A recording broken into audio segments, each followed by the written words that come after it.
Hey everyone, this talk is based off a talk I did in London just a month back, and this is not Austin. That's actually London. And as mentioned, my name is Nick. YOLO is a very special phrase we use at our company, so thought that was appropriate. I live in Los Angeles. I just put this slide here to sort of be a jerk. Signal Sciences is based there.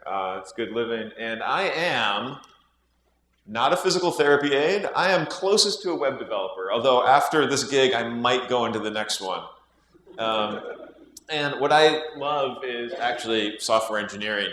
And a lot of these slides are based on, right before the talk, I took a little vacation in Rome and London to see lots of sort of forced travel photos. No babies, no family, just sort of nice pictures.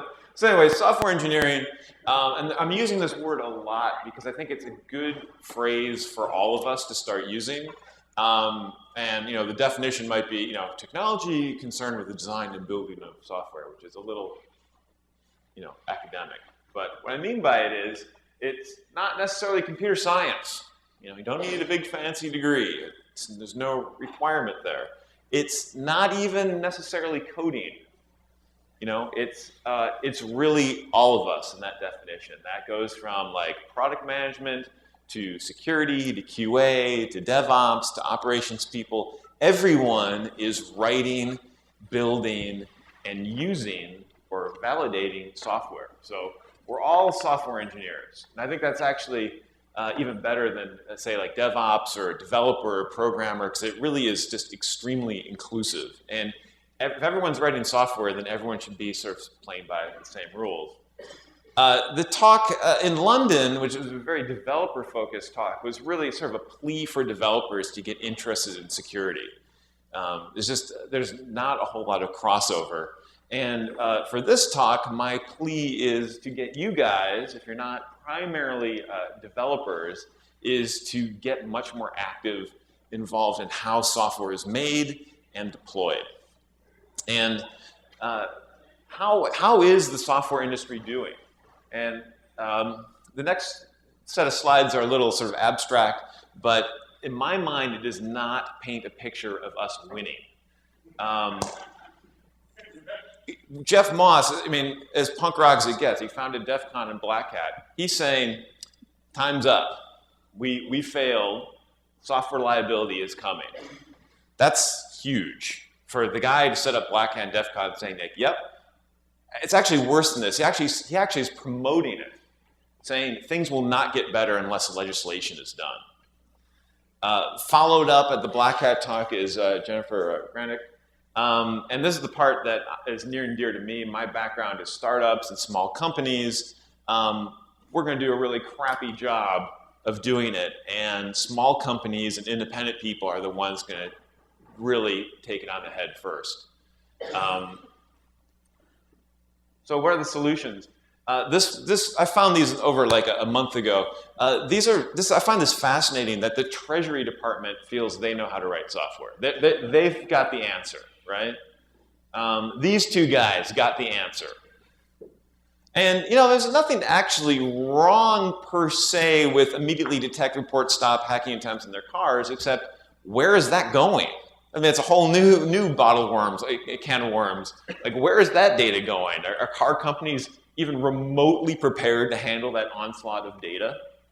I doubt it. And that'd be maybe okay if it was coming from somewhere else, but government ranking last and actually clean up their own house, so it's a bit of a problem. And then, to make it more interesting, a two-way street of saying, one hand, government saying, oh yeah, clean up your act, and on the other hand, well, actually, we're going to hack your stuff.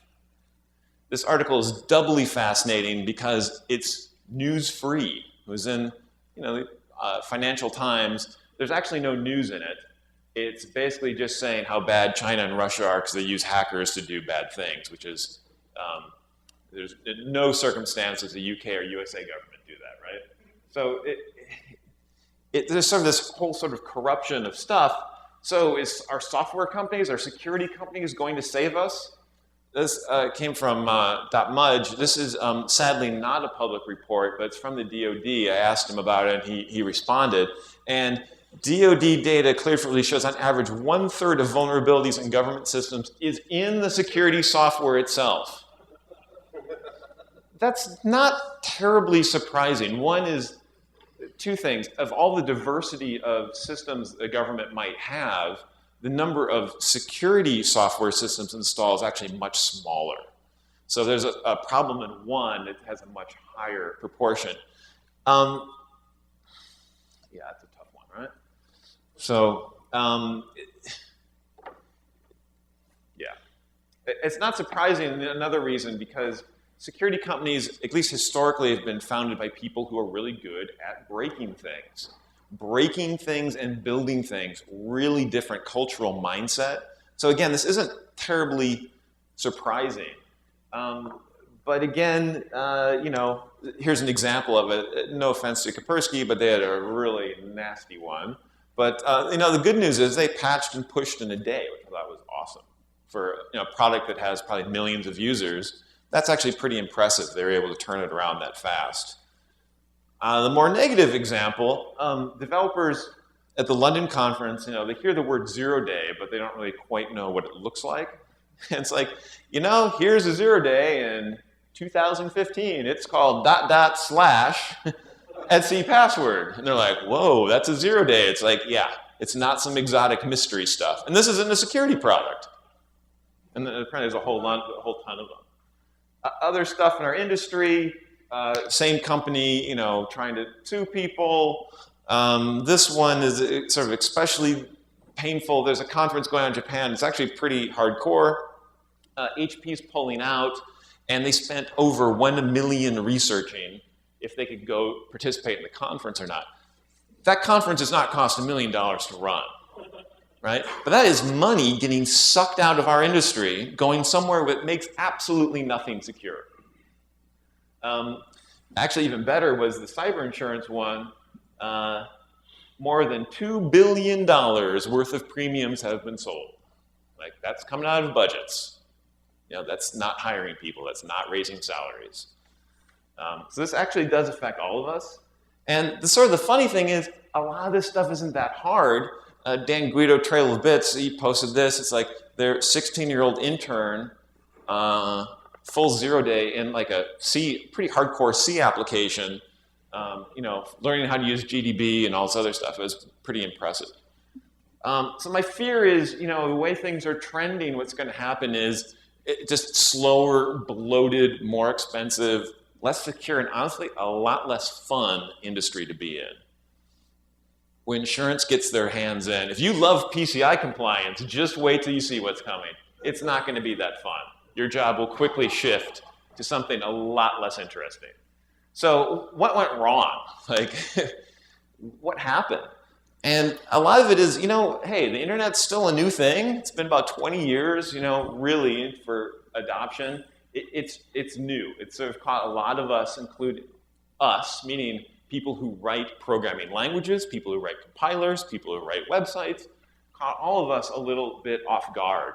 And before, the thing that was kind of a cute little desktop problem is now like a major security thing, and security is just not visible to most things. And if you can't see it, just not valued. And, you know, it's been sort of a new thing, and this is very anecdotal. But back of the envelope is, this is the ratio most companies have. 100 devs, 10 ops, 1 security person. And you cannot hire out of that. If your plan, I got even a better slide to emphasize that. You cannot hire out of this. If your plan at your company is you need to hire more security people, you're in for trouble. Because I hear routinely companies with a lot more money than you going, yeah, our goal this year is to hire 50 security engineers. Where? You know, where? They might do it because they got a lot of money, but that's not really a sustainable thing. So what else is sort of wrong is, and this is sort of how we view software, how it's built. This is Microsoft's Agile SDLC, and there's lots of good things in it, but it's completely disconnected from how anyone I know writes software. Training. Please send the devs off to security camp once a year so they know what to do. People just don't learn that way. Uh, the part I like, there's a bunch of sort of good stuff in there, most of which isn't really applicable to a lot of different people, is deploy and then incident response. Imagine you're the CEO of a company, like here's a security SDLC. It's like, go to camp, build stuff, deploy, get breached. I mean, that's pretty much what it says. It's like a very, and then you're done, right? Then it's done. All done, we got breached, we're done. SDLC complete. At the same time, like, you know, the stuff in the newspapers, you guys might know this. It's like, oh, very sophisticated security attack, nation state answers, blah, blah, blah. We just saw ... as the new 0 day, right, of a security product. Failing at the easy stuff, right? This is actually by our work, and you translate this. I don't even know what language this is in. This is a real special culinary gift. It ends with tortilla. This is, the whole thing's just very special, right? As I said, you can't hire out of it, so what can you do? You can be more efficient. Maybe you can help out with tools, but maybe you need to distribute some of the tasks, especially the easy stuff. There's a lot of really hard problems in security. Patching, SQLi, and cross-site scripting is not one of them. And that is a task that can definitely be distributed. I don't know if Josh is in this room or next door. He started sort of a project, I Am the Cavalry, which is honestly saying for basically Internet of Things, no one else is going to make them secure. It's people in this room. My take on it is there's just not, actually that's not true. There's not enough people even to go around to spread out. And really, this is more for developers, but I did this in London. Really, we are the cavalry. It's not an I, it's a we. It's sort of a team thing. And we're going to talk about what's going on here. So rugged. And so the point of all that before was maybe things what we've done before isn't working so well, and we got to try some new stuff, some real basics stuff. And the reason rugged, and this is not a term I coined, is the word security is a little damaged for a lot of people. And a lot of developers just completely check out because they see stuff like this all day long. And it's like, is this helping? Is this advertising? Generating the right message for people? It's generating sales, sure. But it's not really saying like, hey, let's make our stuff better. It's really a very reactive thing. And for a lot of people, the word security, it's like, yeah, it's those guys always saying no, da-da-da. And hey, I understand why you say no. If you have 100 to 10 to 1 ratio and your job is like mission critical, like that's almost the only tool you have is just say no because you're so underwater. So maybe it's an unfair comparison of like security and rugged or the current stuff that's being tossed out, but you know, the idea is the word's been poisoned, so try a different word. You know, dynamic, risk-based, continuous, cross-team, hopefully appealing, versus who doesn't want to be rugged, right? Versus sort of static, point in time, list-based, etc. Anyway, the real point of software is, this is my former boss actually said this, and it's fantastic. Really, software development should thought as a cycle of continual learning and improvement rather than a progression from start to finish or as a search for correctness. That says a lot. That's how a real SDLC should take into account. It's this type of thinking. It's not a one-time release. It's a continual release. Software engineering takes a lot of people. It really is a team sport. Definitely building things together. This is from our interesting outside space at our office. But what's great about a team sport is it's all building things together. And what's great about security is you also got an adversary. And that's an awesome tool to use to get people engaged. This is from, I think, the Getty Center in Los Angeles. And these guys put like big metal rocks or metal and, you know, did boxing and stuff. So what can we do to sort of get things sort of back on track? Because if we don't, I really fear legislation might happen, but depending on how we do, it will change. And this will sound, style matters. Let's just start how software is actually built.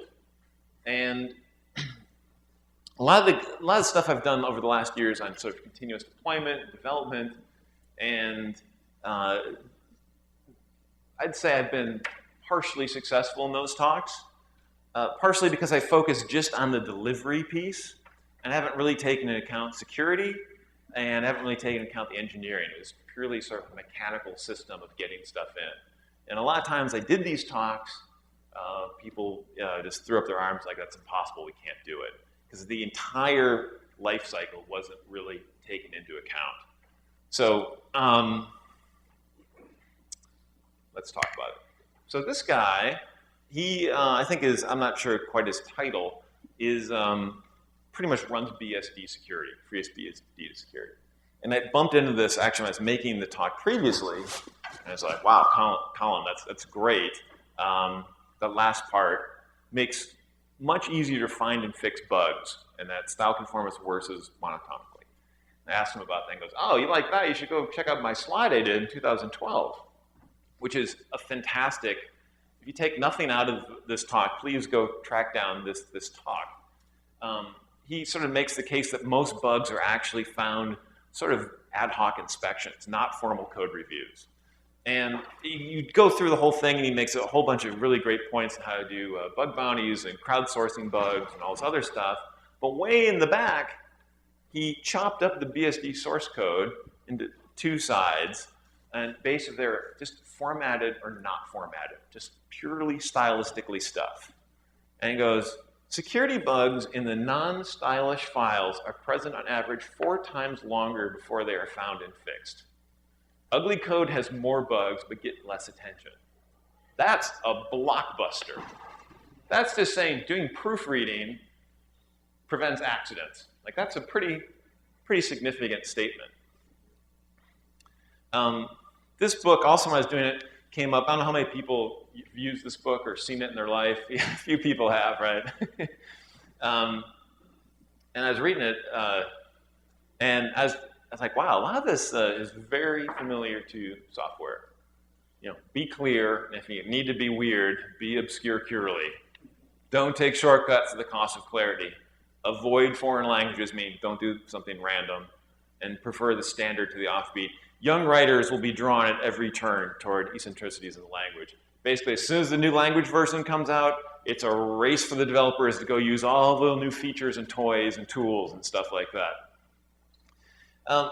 Sort of the example of this is like Heartbleed, and I've looked at the openness before this happened. I looked at the code because I wanted to do some programming. And I was like, oh my god, like I don't even know how to start. And so I'm absolutely convinced that these problems were based on truly just the code was unfriendly for people to inspect. And lo and behold, if you look at LibreSL, the first 30 things, they basically said like, first thing we did, we reformatted the entire code base. It was so unfriendly, we had to redo it. This came out 2 days ago, and it is a great article on all the stuff Google did to sort of make OpenSSL work in their environment. And it's really just nuts and bolts how to make software work well. And the first thing they mentioned of all this stuff is, wow, we reformatted it and made documentation. I'll give you sort of an actual example of like why it matters a bit more, why style and formatting matter. This is sort of the canonical example of which I have seen and personally done myself is, hey, you don't need braces. Super cool.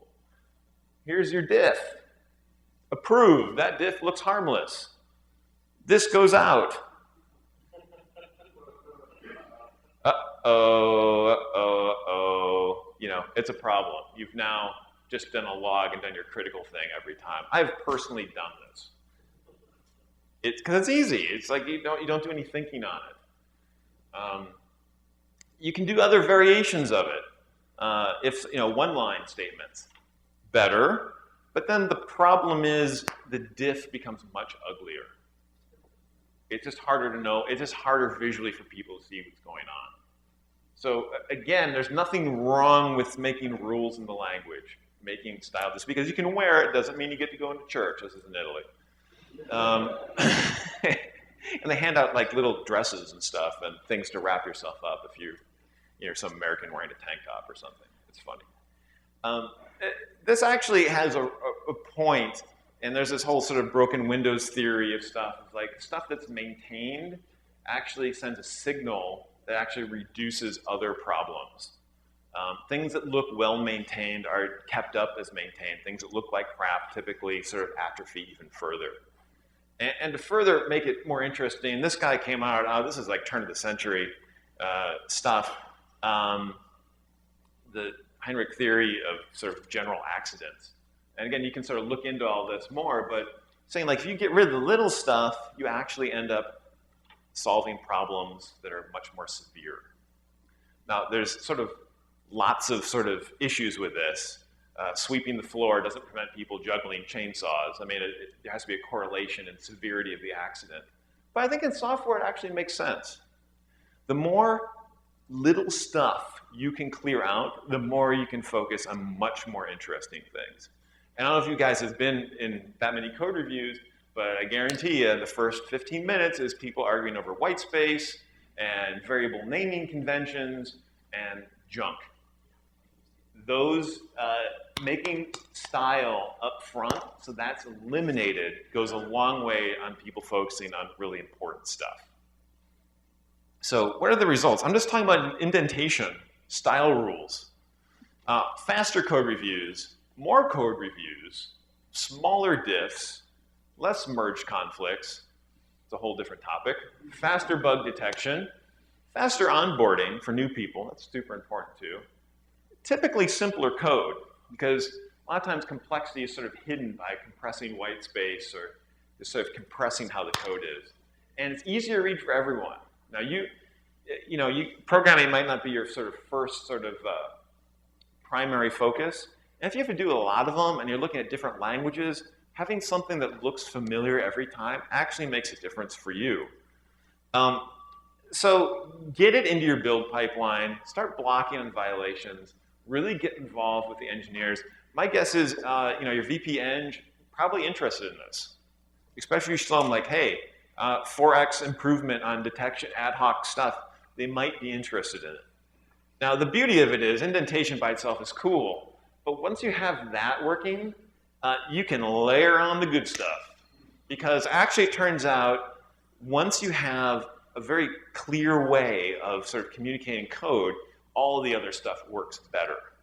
Static analysis works better. And by the way, you are absolutely nuts if you do not have this in your build pipeline. It doesn't have to block. Sometimes they're a little expensive, sometimes they're not.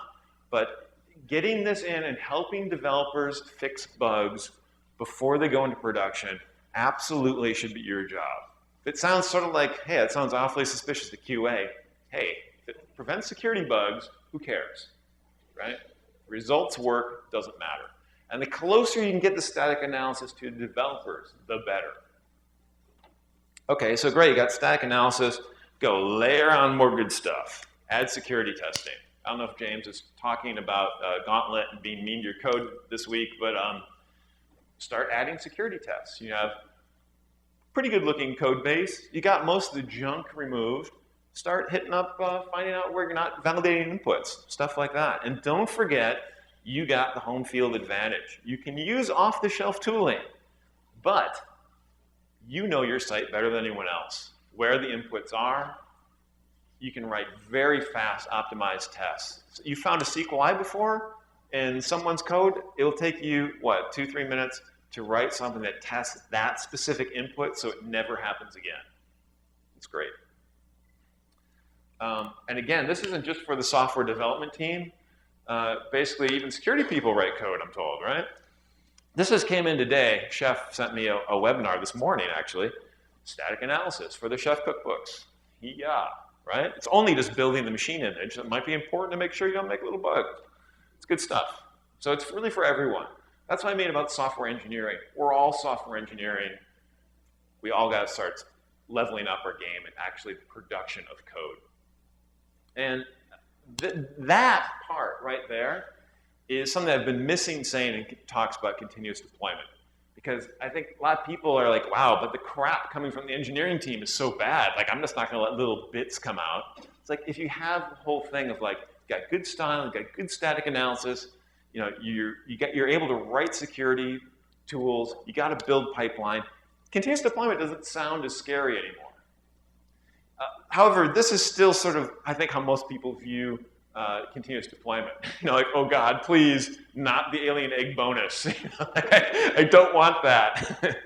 And I understand for many people in engineering and security, this is their idea of what a deployment should look like. Big chunk of meat, well cooked, all the goodies, but in actuality, you really want this. It doesn't look as tasty, I admit, but it's a lot easier to manage.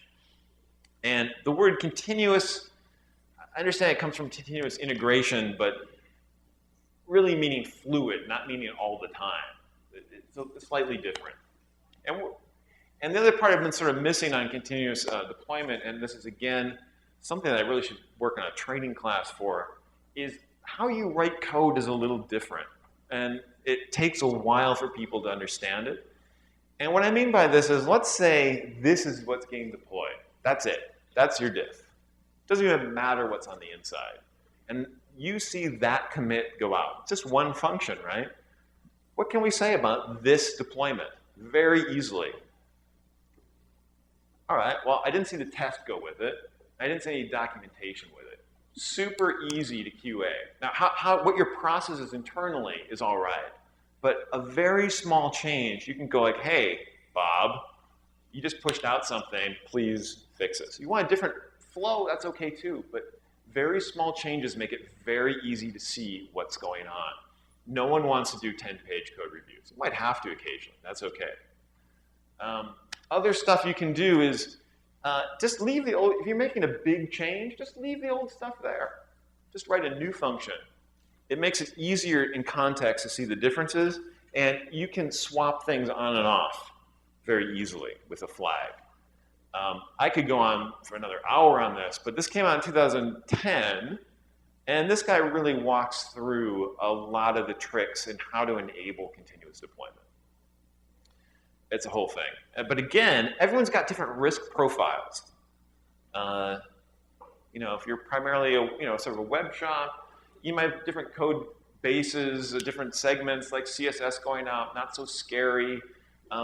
Previous place I was at, we could only deploy once a week because that's all our customers could handle. Like it took so long to actually uncover problems. It was once a week at best.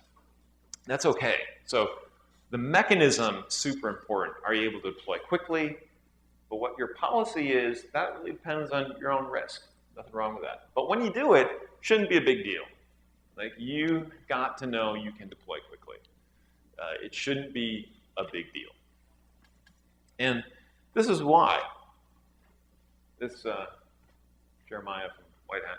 Average time to fix a vulnerability, 150 days after being reported. That's not due to technical problems. And if you know what White Hat does, it's frequently like SQLi, process scripting, the basics. 150 days, they cannot actually deploy a fix out. Because the fix, I guarantee you, I can just see the fixes, right? Oh yeah, they didn't parameterize their query. They didn't escape something. Like, the fix is 30 seconds. They just can't get the code out, right? And this doesn't apply only just to, as I said, we're all software engineers. Don't forget the server. This actually is in some English newspaper. It's for people to make sure their smartphone app is updated, right? And I was like, wow, that's pretty good. That applies to the OS as well, right? For servers. Stripping out junk you don't need and being able to update patches. Out-of-date security patches, 50%. I don't know how true this is. It's probably true. Yeah, at security conferences, I never see anyone talking about patch management, ever, right? Super weird. So continuous deployment is kind of this funny thing that every other person, it's sort of not my backyard problem. Like, I want it, but don't let that guy have it. Security folks love it when they need patches. Not so crazy about regular deployment. Ops guys typically don't want any deployment because something's going to break and they're going to be on the hook for it. And developers love it, but they actually don't care about security and operations. So it's kind of this funny thing where everyone else wants it. So work on it. Let's see. So The last part is, so I sort of talked about getting higher quality stuff to deployment, getting things to deployed. And sort of the last part is sort of like the runtime. Once it's live, what happens? And again, for security folks who are maybe understaffed, under-resourced, this is sort of the other piece that makes things possible. Like every engineering organization in the world is trying to go faster.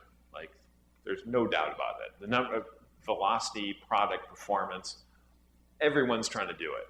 And what's sort of security's answer to that? Like, no, don't do it. Like it's not a viable solution anymore. Especially since like just the productivity of a single developer has probably gone up 100x in the last 10 years, right? I mean, the number of libraries, same with operations too. Operations definitely 100x over the last 10 years. The stuff you can do now is pretty amazing. So what can we do to help security people be more comfortable with the rate of change? And my take is sort of runtime monitoring for security. You know, we're really good at machine level monitoring. We might be good at application level monitoring. Is your app up or down? More advanced shops are good at code level monitoring. This is sort of like the stats D stuff where you're just sort of able to emit whatever you want from the application anytime. But application security monitoring. In my mind, these are sort of some key questions if you're doing a web app. What are the attacks? Where are they attacking? And are they being successful? Now, what's weird is, okay, so hey, I'm in this business, vendor alert. What's fascinating about this is when I talk to, I'm on sales calls, I talk to like large customers, this actually is an alien concept to them. It's like, oh, but that's network security. I'm like, oh, really? And it's like, network guys like, no, that's not our problem. That's a different thing. But if you just step back from whatever your business is, it's like, that's a pretty natural thing to ask, right? And what's important is it closes the feedback loop to developers. Where are, just going through these questions. We just said like, oh, it takes 150 days to close a vulnerability. Like, there's no sense of urgency because it's completely abstract. Is anyone attacking that? Is anyone trying to exploit it? What's happening? Where are the attacks? Basically, where are they attacking? That's someone's code. Someone wrote that code. Like, they are attacking your code. It's a very different sort of empathetic response you'll see from developers. It's like, yeah, there's a bug in my code. It's like, they are attacking your code. Oh, okay, I'm responsible for it. Totally different mindset. And are they being successful? Everyone's concerned about that part. But it's a really different view of you're able to show what is happening and where. It changes the game. So you got higher quality stuff going in. You have smaller pieces going out. You're able to see what's happening and then loop it all the way back through. So this is sort of like there's always little bits and bobs, false positives, things happening. Just the internet, right? That's the world we live in now. What does a cloud-based scanner look like? Fairly well behaved, actually. Maybe 20 requests, I don't remember the units. The world of graphs, right? Per minute, per second, I can't remember. Probably per minute, well behaved, right? And when someone in a country with strong economic incentives to attack as many sites as possible, it's totally different, right? 2,000 per second. They probably do curl bash SQL map, and they type in your website, right? And that's all it takes. That's all it takes. We just saw like the 0-day in FireEye. The hardest thing about discovering that was probably installing FireEye in the first place, right? Seriously, that's why it took so long, because no one has access to the box. They gotta go sign some NDA or something, right? Cool, when you start digging in and you're showing developers they are attacking what code and where, first of all, most developers might not have ever seen a SQLite attack. I know, it's like, what, really? It's like, they probably haven't. And as this GoToCon, my talk was a little long-winded, it was a little like, yeah, and they get to the point. This slide, people are like, oh, what's that? Like they've never seen it before. It's a really different view of what's going on. Yeah, and there's a whole bunch of other good stuff you can do too. Like are things coming in through Tor and malicious IPs, and it's coming from a data center or an actual person? It's all this stuff that's very interesting. People start getting really interested, not just in security, but how is the website working? How is the thing they are working on actually happening? Bad inputs aren't an abstraction. It's all sorts of weird stuff going on all the time.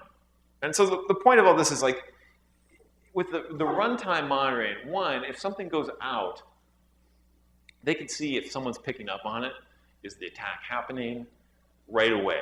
As fast as the developer can push code, the security person can also see what's actually being attacked and if the new code is actually being exploited or not.